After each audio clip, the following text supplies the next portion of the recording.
All right, so we're diving into global supply chains today. Oh, yeah. You know the basics, right? Everyone kind of knows what a supply chain is, but we're going way deeper. Way deeper, absolutely. This is going to be fun. Okay, so we're looking at this article, Navigating Global Supply Chain Complexities. It's from Procure for Marketing. It came Mhm. out pretty recently, July 17th, 2024, so it's got all the latest stuff. And what we want to do in this deep dive is figure out what are the biggest challenges facing supply chains right now? Right. And then what are some strategies businesses are using to deal with these challenges? So Yeah.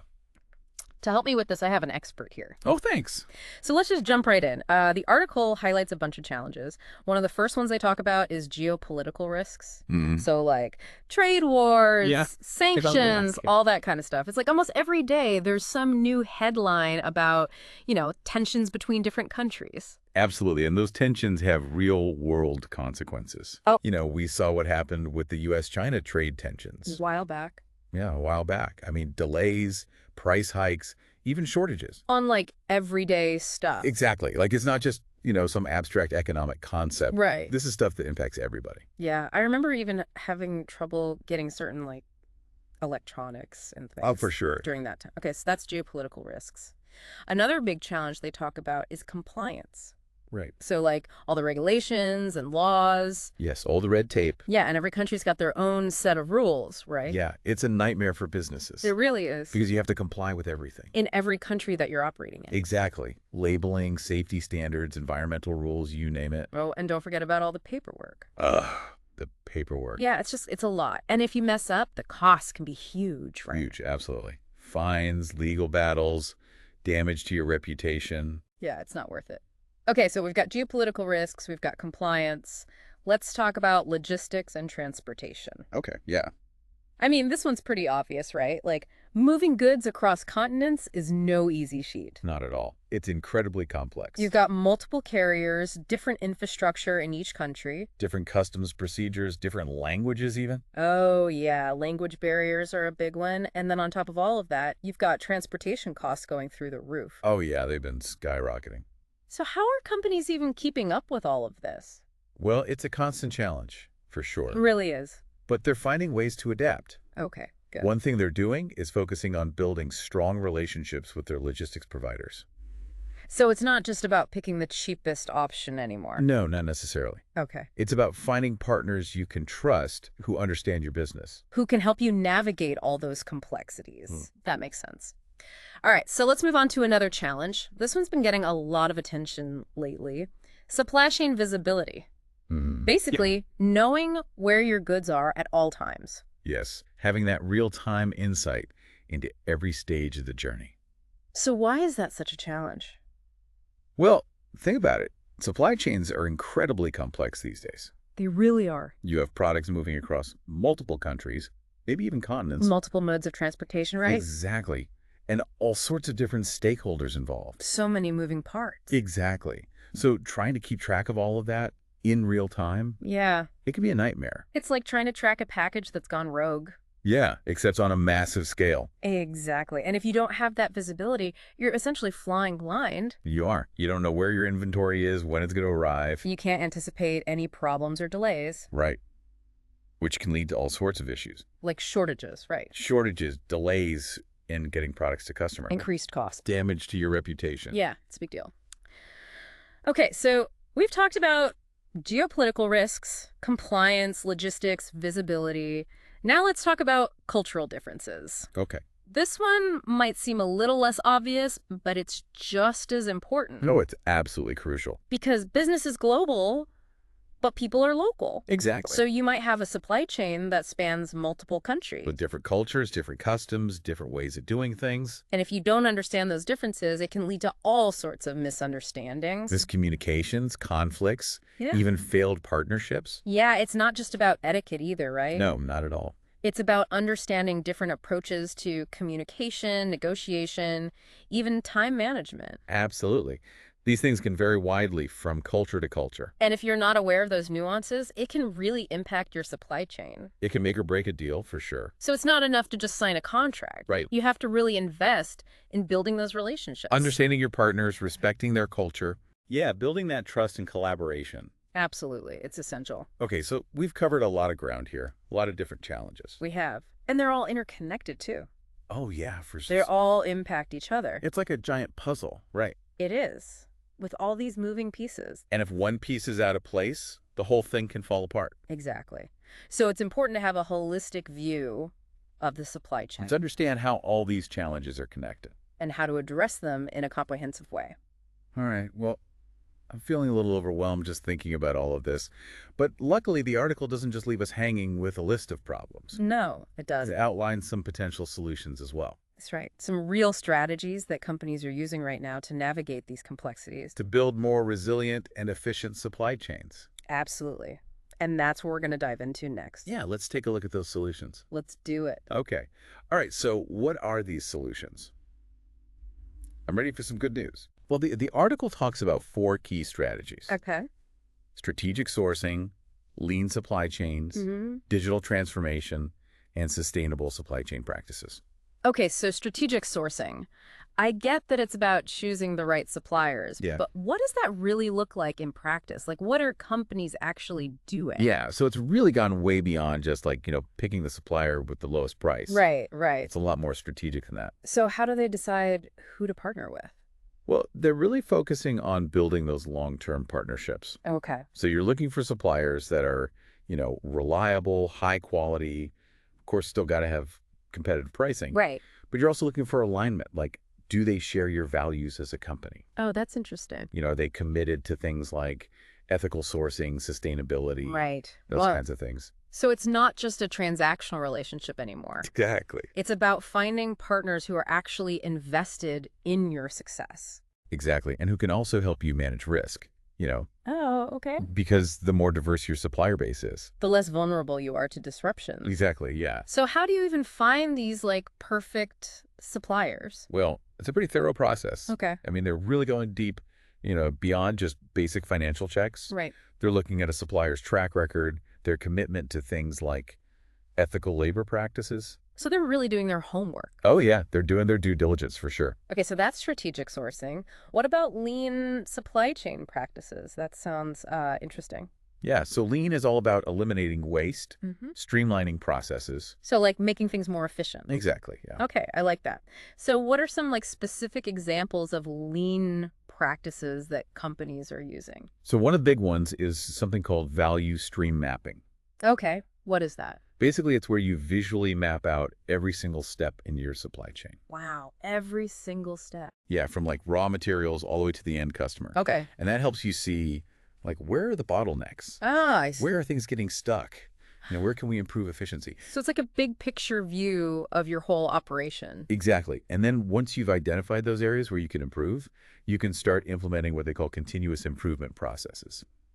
So it's not just a one-time fix. No, it's an ongoing thing. Okay. It's about constantly evaluating your processes, looking for ways to get better. It's like a never-ending quest for efficiency. That's a good way to put it, I yeah. like that. All right, so we've talked about strategic sourcing, we've talked about lean. Now let's get to the fun stuff. Digital transformation. Oh, yeah. This is where things get really exciting. I mean, it's like giving your supply chain a futuristic upgrade race. It really is. So what are some of the technologies that are transforming supply chains right now? So you've got AI, machine learning, big data analytics. All the buzzwords. Yeah, all the buzzwords, but they're actually making a huge difference. Okay, so how are they being used? Give me some examples. So, for example, companies are using machine learning to analyze huge amounts of data, Oh, wow. and that helps them predict things like future demand. Oh, that's really helpful. Right. Yeah. So they can optimize their inventory levels. They can make sure they have enough product on hand. Exactly. But not too much, right? Right. So they avoid those costly stockouts Mm-hmm. or having too much inventory just sitting around. That's amazing. And they're also using digital tools to track shipments in real time. Oh, so you can see exactly where everything is. Yeah, you have that complete visibility. Okay. You can monitor warehouse conditions, even automate communication with suppliers. So it's about connecting all the different parts of the supply chain, making sure everyone's on the same page. Exactly. Yeah. And it's not just for big companies anymore either. Oh, really? There are more and more affordable solutions becoming available for smaller businesses. Okay, that's good to know. So you don't need a huge budget to start implementing some of these digital tools. How it's about finding the right tools for your needs and your budget. Exactly. You can start small and scale up as you grow. Okay, so that's digital transformation. Let's talk about the final strategy, sustainable supply chain practices. Okay. I mean, it feels like this is no longer just a nice to have, it's a must have, right? Absolutely, yeah. Consumers are demanding it, investors are demanding it. Yeah, and honestly, it's just the right thing to do. Right. So what are we talking about here? Like, how are companies making their supply chains more sustainable? Well, one big area is green logistics. Okay. So basically reducing the environmental impact of transportation. So like using more fuel-efficient vehicles. Yes, optimizing delivery routes, exploring alternative modes of transport like rail or even cargo bikes for local deliveries. So it's about thinking about the whole journey of a product. Yeah, from start to finish, and finding ways to reduce that carbon footprint. And what about the products themselves, like the materials they're made from, how they're packaged? That's all part of sustainable sourcing. Okay. So companies are really looking for suppliers who share their commitment to sustainability. Right. Are they using sustainable materials? Are they adhering to ethical labor practices? So it's about making sure that every link in the chain is aligned with your values. Exactly. So a lot of companies are also looking at ways to reduce waste, right? Absolutely. Like recycling, reusing, refurbishing products. Yeah, it's about moving away from that linear take, make, dispose model. And moving towards a more circular economy. Exactly, where materials are kept in use for as long as possible. Okay, It's a win-win, really. It's good for the planet, it's good for business, I like that. and ultimately it's good for all of us. It really is. Okay, so we've talked about strategic sourcing, lean practices, digital transformation, sustainable supply chains, A lot of different strategies. but it seems like they're all connected, right? They are, definitely. They all kind of work together. It's not like you can just pick one and ignore the others. No, it's about having a holistic approach. So it's like you need to be strategic about choosing your suppliers, you need to be efficient in your operations, you need to embrace technology, and you need to be sustainable. Exactly. Mm. It's all part of building a resilient and responsible supply chain in today's world. Okay, that makes sense.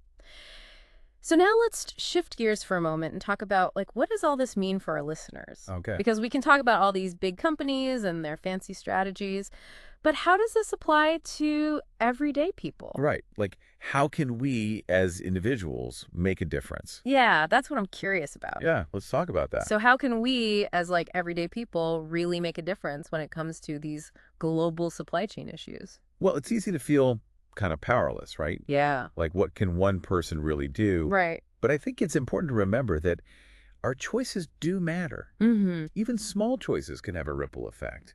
Okay, so like, what are some specific things that people can do? Well, think about your everyday purchases, like groceries. Okay. Could you choose locally sourced produce? Instead of something that's been shipped from halfway across the world? Exactly. Okay. Or maybe choose brands that prioritize sustainable packaging. Right, right. Things like that. So it's about being a more conscious consumer? Yeah. And being willing to maybe pay a little bit more sometimes for products that are made ethically and sustainably. Right, okay. But what about things that are harder to source locally? Like electronics or clothing. Yeah. That's tricky. It is. But maybe it's about buying fewer items, but choosing higher quality, more durable goods. Okay, so like investing in pieces that will last longer Exactly. instead of just buying a bunch of cheap stuff that falls apart after a few months. Right. And, do your research. Yeah. Support brands that are transparent about their supply chains, That's a good point. that are actively trying to reduce their impact. So it's about using our purchasing power to send a message. Exactly. We can vote with our wallets. And also, with our voices. Oh, yeah. Like we can speak up, we can demand more transparency from companies. Absolutely. And we can support policies that promote ethical and sustainable supply chain practices. So it's about being an informed and engaged citizen. Yeah, and it's about recognizing that we're all part of this interconnected system. Right, like our choices have consequences. They do, both positive and negative. Okay. So we've talked about a lot today, but I think the big takeaway is that even though global supply chains can seem really complex and overwhelming, there are things that we can all do to make a difference. Yeah, absolutely. It's about being mindful of our choices, demanding more transparency, and supporting companies that are doing the right thing. And ultimately, it's about creating a more sustainable and equitable future for everyone. Well said. So if you're interested in learning more about this topic, be sure to check out the full article from Procure for Marketing. It's called Navigating Global Supply Chain Complexities. It's a great resource. And remember, this is just the beginning of the conversation. There's always more to learn and explore when it comes to global supply chains. So keep asking questions, keep pushing for change, and thanks for joining us on this deep dive. Yeah, thanks for having me.